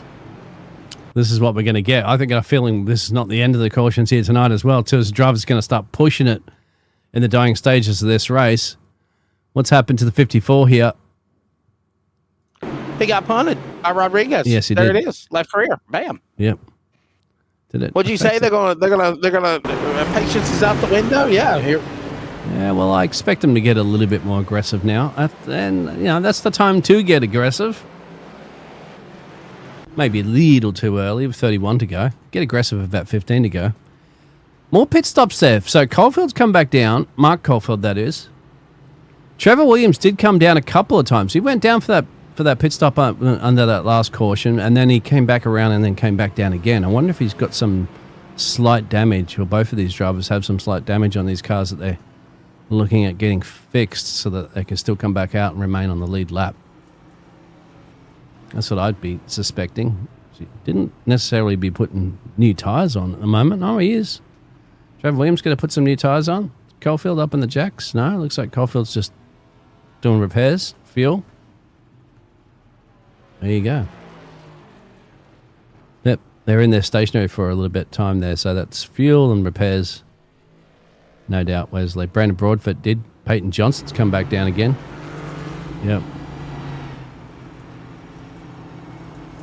No fast repairs, remember, Wesley, so any damage you've got on these cars, you've got to try to fix it under these cautions. So, I don't see anybody coming out of the pit lane unless they got to get service done, like Peyton Johnson or others. Look at this now. Whoa! Whoa! We Is there here? we got beef? Yeah. Cue up the bell! Cue up the bell! I don't have the bell. You got the bell. I don't think it's beef. I don't think it's in beef. I mean, Diebold can't overtake him anyway. We're under caution. Hey, what in the world's going on, man? He's got anger in his life. Yeah, look. Is he just toying with him, maybe? He's playing around. He's just toying with him. Trying to get psychological games going in there. That's the only thing you could probably do to beat Caulfield here tonight. Try to get in his head you're going to try something crazy. He's just toying with him, maybe. Hey, don't forget NASRA C.O.P.S playoffs, Concerns of Police Survivors Truck Series on Friday night. Dean, where are they going Friday? Do you know? No idea. Sorry. I said, hello. That's still 3, 4, 5 broadcasts away from. I know the feeling. Me. I promise you. I'll help you out. Yeah. They will be in action coming up this. Where's it? They're going to St. Petersburg. All right. How about that? Been there in a while. In St. Pete road course racing. That'll be fun. I don't even know if I own it. Wow. You better get it. Yeah, no, I'll have to. Qualifying night in Daytona on Monday for Season 7 of the NASRA DSR Electric Truck Series. Monza next Tuesday. Next Wednesday, Talladega. I keep up with the schedule, don't I, Dean? That's good. A lot in my life. Yeah, one job. I try to keep up with it. One job. I just have one job. Oh, I wish I had one job. Oh, Tristan Bruce now inside, closing in, by the way, on 25 to go, and he's right there with Diebold and Nichols for the top 2 positions. And Cofield says, "You guys battle. I'm going to pull away. I'm going to have a hot pretzel." See you later. Just sets the fastest lap too in the race, right there and then. When you need to set the fastest laps, Caulfield. This is going to be an interesting battle here at the moment. T. Bruce definitely is wanting to get in this party here. Randy Nichols. So whatever that Randy was doing to try to throw Caulfield off under the cautions did nothing for Caulfield because he's just scooted away. If anything, it's probably giving him more of a boost. It absolutely didn't. It just gave him more of renewed vigor, if you will, to try to go after him.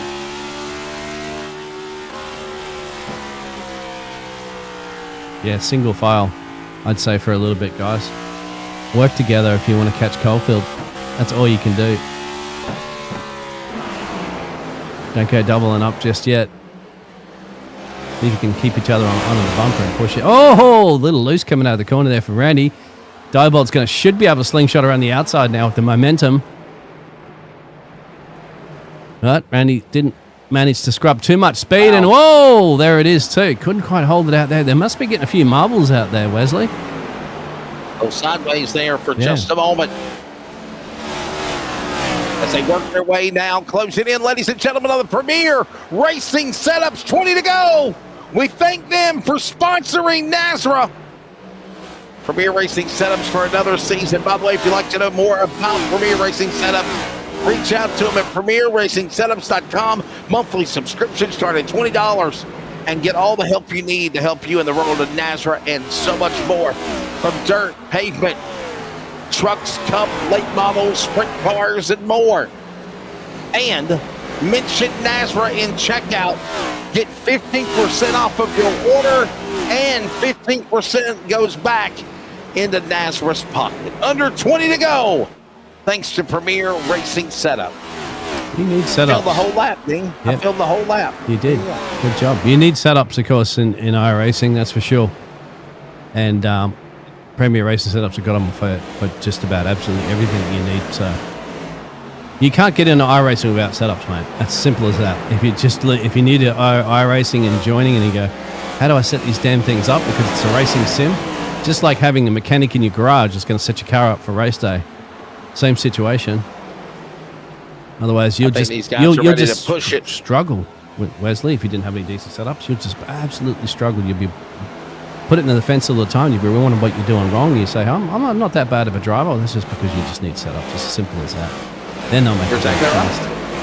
What am I not doing right? What am I not doing wrong? Why am I racing this way? Why is this guy bumping and banging into me? Well, you might need to work on the setup of your car, and if you do that, you'll win. You heard that tonight, didn't you? At least from Caulfield saying he's got it dialed in, his car.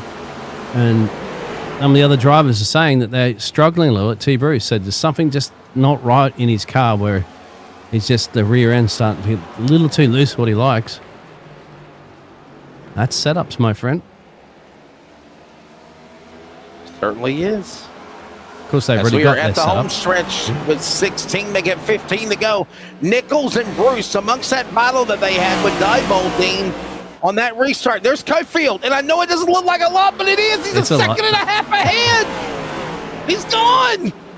Yeah, but if I was Caulfield, I would not be necessarily trying to get too much of a lead. There's another chance if a caution comes up, then you say bye-bye to that lead and you're going to do it all over again. You want to make sure you have some tyres left, at least, to defend yourself if there's another caution. That's right. Bye. Yeah. Bye. That's a boy band, wasn't it? Who was that? I was. I think it was Instinct. I think it was. T. Bruce trying to hunt down Randy Nichols for the P2 position. That's the currently podium spot. And he already has, but no driver's ever happy with bronze if you can get silver.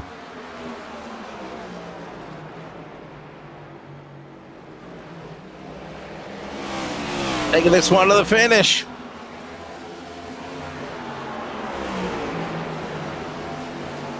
And the good thing about virtual racing, of course, is that you don't have to fill up that gas tank with expensive oil these days. So you can just go racing as many laps as you want. It's not going to cost you a dime in gasoline.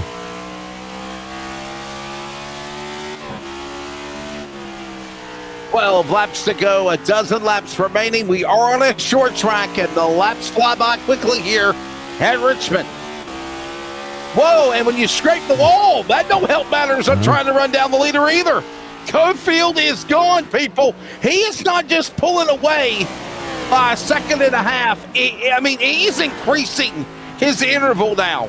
Yeah, you can barely see the cars behind him too. He's about to go 2 seconds ahead of these guys. The Red Velvet Look at Revenge. this. Gone. What's Red Velvet Revenge? We'll have to ask Caulfield when we can pull him in for a... Red Velvet is a cake. Red Velvet cake. Red Velvet Revenge. Is it a cake? Red Velvet Revenge cake, I guess. Red Velvet. I know Red Velvet's a cake, but I don't know what Red Velvet Revenge is. It might be a drink.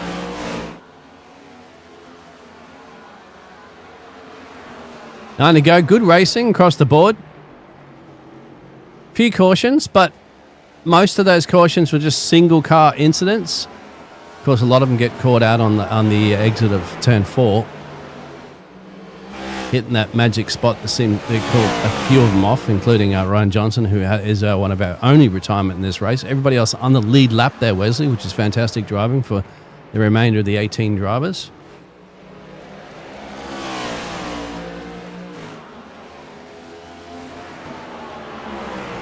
And just 8 cautions. Take away the 2 stage breaks. Is a Red Velvet Revenge, if you want to show the car again of Cofield.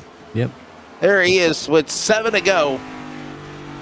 Red Velvet Revenge, according to Google, is a 4th book in the Cupcake Bakery Mystery Series by Jen McKinley. Wow. Now, I don't know if he reads it or not. We'll have to ask him. Well, we'll be asking him. As long as he continues to chip out 6 more laps in the lead. I mean, it does say that it's a cozy mystery protagonist Melanie Cooper and Angie DeLaura take their cupcake truck to a rodeo. He's got Outlaw on the front too. No tobacco, no nicotine. Outlaw. I don't know the hell Outlaw is. It no tobacco, no feelings. So it's got to be endorsing something. Yep. Anyhow, 5 to go. We'll find out what Red Velvet Revenge and Outlaw Tobacco. Well, I mean, we know what tobacco is. Hello. 4 to go. Well, it's got no tobacco. No, no tobacco. Okay. No tobacco. No. It said no nicotine, I think, and no tobacco, right? Yeah, there you go. Yeah, no tobacco, no nicotine. So. I mean, I could be wrong. This might not even be what the hell Red Velvet Revenge is. No, that's Outlaw. That's Outlaw.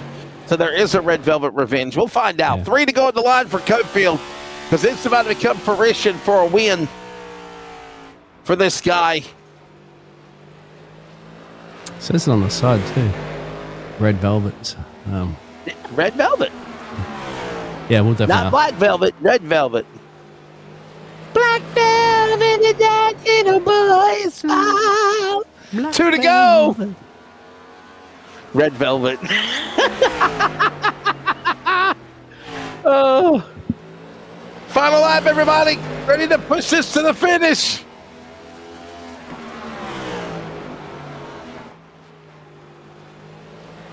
Here they come to the line.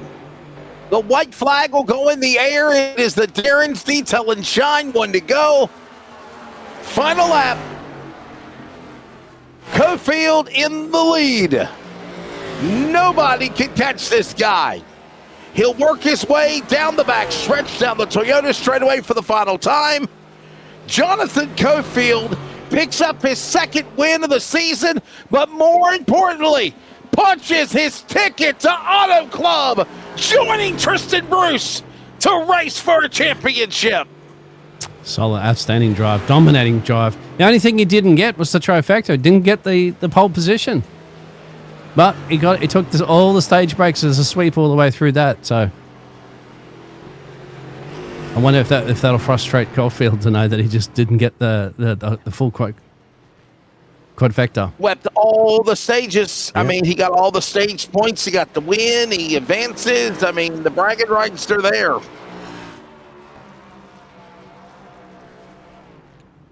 Jonathan Cofield will burn it down, ladies and gentlemen.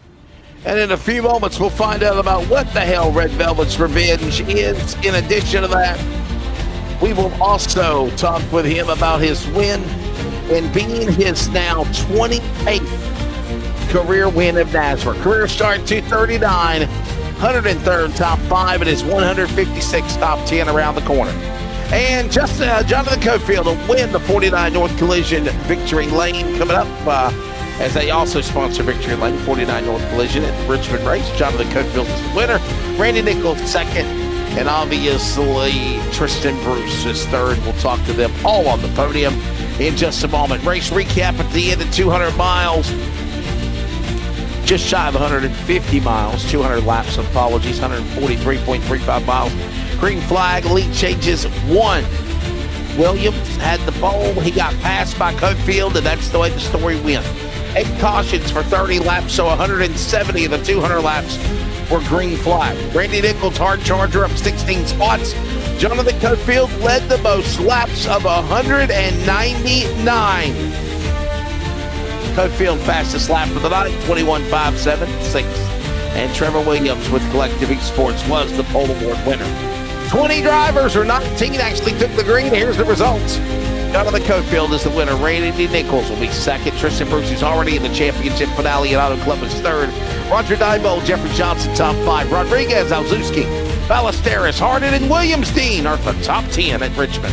Buzzy goes to the P11 there. Cody Knott next to him. Tony Burlinson. Coalfield, Peyton Johnson, Dane Hagen. Double B. Ended up finishing back in P17. I think he had those repairs to chip out. He did, actually. Matt Holmes finishes the race in P18, and the retirement there of Ryan Johnson, and TJ Moore was our race control. We're going to find out what Red Velvet's revenge is and so much more. 49 North Collision, 150 in the books, and the 49 North Collision post-race interviews are around the corner for the NASRA Cup Series, presented by Florida Cabinet Distributors. It's on to the final race. This is the penultimate race of the season. Talladega next week, but we got to wrap up Richmond when we return next. Craftsmanship that lasts a lifetime is Florida Cabinet Distributors.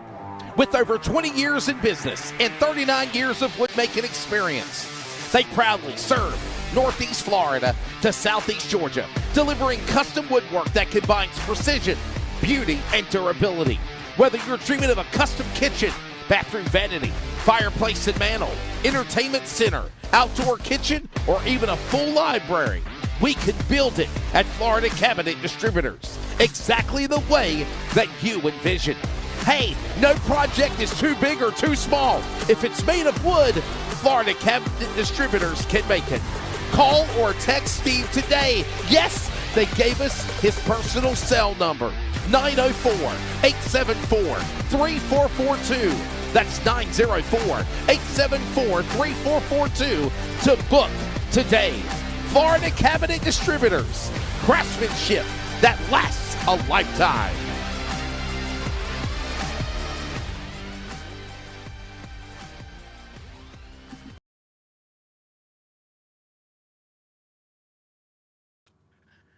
Welcome back at Richmond. It is time for the 49 North Collision LLC post-race interviews at the 49 North Collision 150 at Richmond. Wesley Outland, Dean Hopton. I want to say big thanks to them. They are located in Burlington, North Carolina.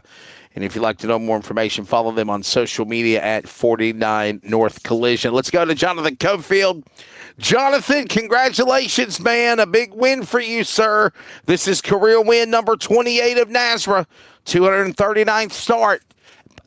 Before we go any further, obviously, you know, you put yourself into the championship finale at Auto Club, regardless of what goes on at Talladega next week. That's a mulligan for you and Tristan Bruce, obviously. But before we go any further, what is Red Velvet Revenge? It's a I've been dipping since I was 16 years old. It's a flavor outlaw dip come out with. It's instead of tobacco, it's tea leaves, and they got all kind of different flavors. And it tastes like red velvet cake. So yeah, just okay. Yeah, I've been trying to quit dipping and trying alternatives, and theirs works pretty good. There you go. So there you go, Dean. It is an outlaw dip. Yeah. Red Velvet Revenge, tobacco-free, nicotine-free, and it tastes like cake. Red velvet cake, yeah. That sounds nice. Cake. My favorite. Yeah. My favorite kind of cake is red velvet. German chocolate, a close second. All right, let's go to the win, man. Congratulations, punching your ticket into this race and dominating Richmond, man. What a great car, a great run for you, Jonathan. Yeah, I should have moved the monitors a long time ago. But yeah, really good race, man. Like I said in the stage one interview, I just think I hit the brake package right on. I mean, I could dive in there, not cook that left front, and it would just turn around the corner so easy. Tristan got me nervous there a few times, and I was able to hold him from the outside. And then Randy got up there. You know how good he is. 5-6 wins on the season. He got up there. You know, the nerves started hitting me. And with my luck, usually, 3, 2, 1 to go, the caution comes out, and Randy's coming out of fourth to take the white flag. He's like, "Good win." And I was just silent, and I was like, "I ain't talking to you till I cross that flag." So, but yeah, really happy to get this one and not have to worry about Talladega next week. Yeah. I guess there's nothing left to say, man. Before I let you go, thank your sponsors, and we'll see you next week at Talladega, Jonathan. Yeah, man, you and Dean for coming on here and doing the broadcast. Everybody at NASRA for what they do. Appreciate Cody not coming in here and jumping in for Justin White. All my teammates, Blue Lights, Blue Line Racing, we all had really good runs tonight. And Sim Shop, you need some Moses stuff, some Magic stuff, go check them guys out. They got all kind of stuff over there. Use code BANDITS to get you 10% off. There you go. 28th career win for the driver of Jonathan Cofield in his 239th start. And more importantly, winning here at Richmond, second one of the season of the Cup Series this year. And he is also going to Auto Club, regardless of Talladega, next week. Congrats again, Jonathan. Let's go now and grab Randy Nichols. Liquid Death Water on that car. And Randy, you'll settle for another second place. The man with the most wins of anybody this year, sir. Getting points, but I know you want to win. Will it happen at Talladega next week, sir? No, man. Plate racing has not been my strong suit this season. So, the last plate track we were on, actually the last two plate races we ran, got wrecked out. And so nervous about it, but, let's just want to get it over with and see where the cards fall. Randy, hard charger tonight, up 16. Does that didn't seem to put any motivation? I probably just give you more motivation to have to slice and dice your way through the field this evening? No. As soon as I screwed up in qualifying, I was like, I'm not gonna have a great race. I only had maybe 10 minutes of practice to kind of prepare for this, and so I was kind of like, well, whatever happens, happens. And, luckily I was able to kind of, I apparently had like really, really good tire wear all race, up until I got that contact or that damage from the contact with Ryan when he spun. And that kind of killed the momentum right there. And then I had to go to the back after fixing all the damage. But, I felt like, if I just continue to roll the bottom, I could kind of make up some ground. But Jonathan was just lights out the entire race, so it was going to be really hard to catch him unless we had like all of stage 3 went green the entire time. Randy, if you're not going to do well at restrictor plate tracks, my friend, what is it going to take to punch yourself into Auto Club, man? Do you hang back? Do you stay out of trouble? Obviously, try to get as many points as you can do. What's the plan going into that race next week? It'd be awesome if everyone just wrecks lap 1 and I'm the only car that doesn't get caught up. That's the easiest way to make it to Auto Club. But, I think it's just going to be a matter of, honestly, I don't know. I don't know if I want to ride around out back and let everyone else get stage points, or if I want to get up there and try to get stage points and get caught up in something again. So we'll see how the race unfolds, and, we'll see where we end up. Well, buddy, before we let you go, thank your sponsors, and we'll see you next week, sir. Liquid Death! Yeah, just thanks to Diana Bernetti Photography for being on the car again, and thanks to her supporting me. Thanks to everyone out there watching, and thanks to you guys put on the broadcast every week.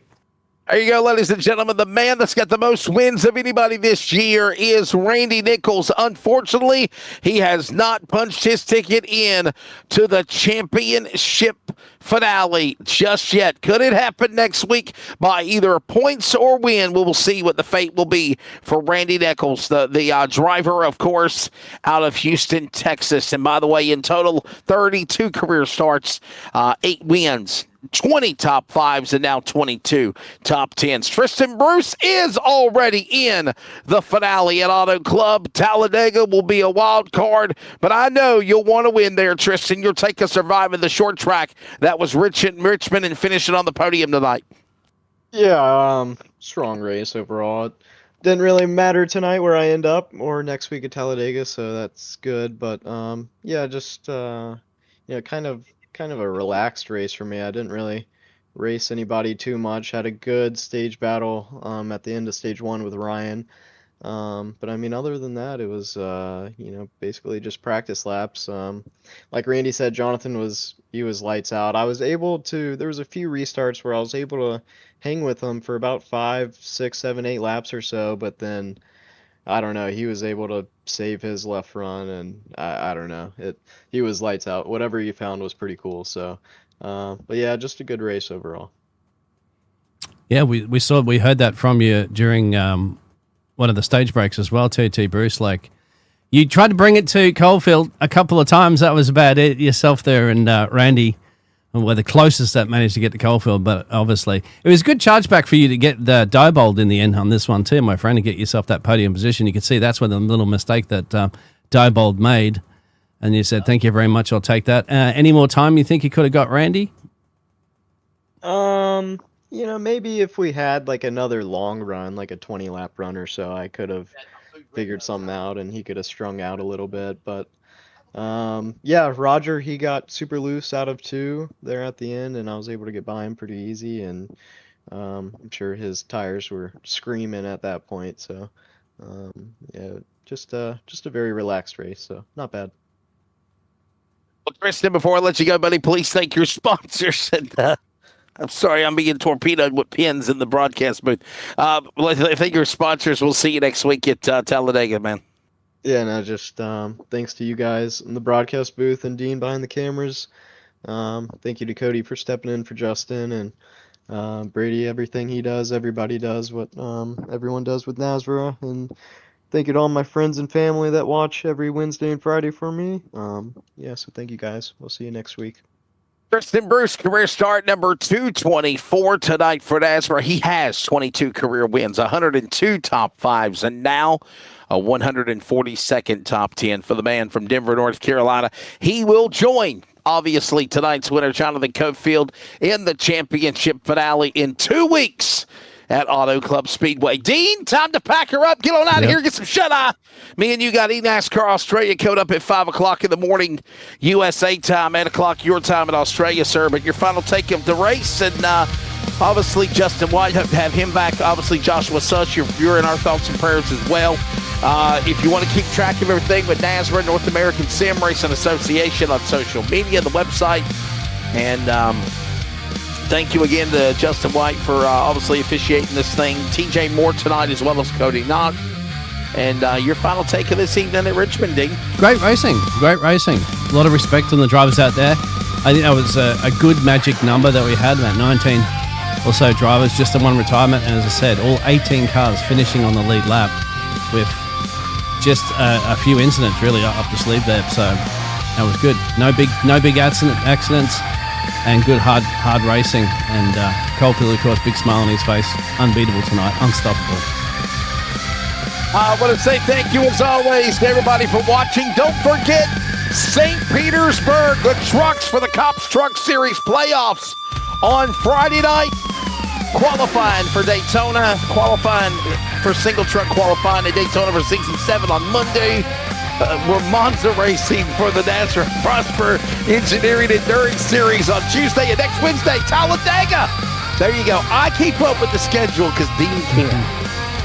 More details, NASRA on social media. Jonathan Cofield gets it done for breaking them up. Cody Knott, Justin White, Beagle Seed Hopton. I'm Wesley Outman. Congratulations to the Bama Bullet that loves Auburn, even though they didn't make March Madness.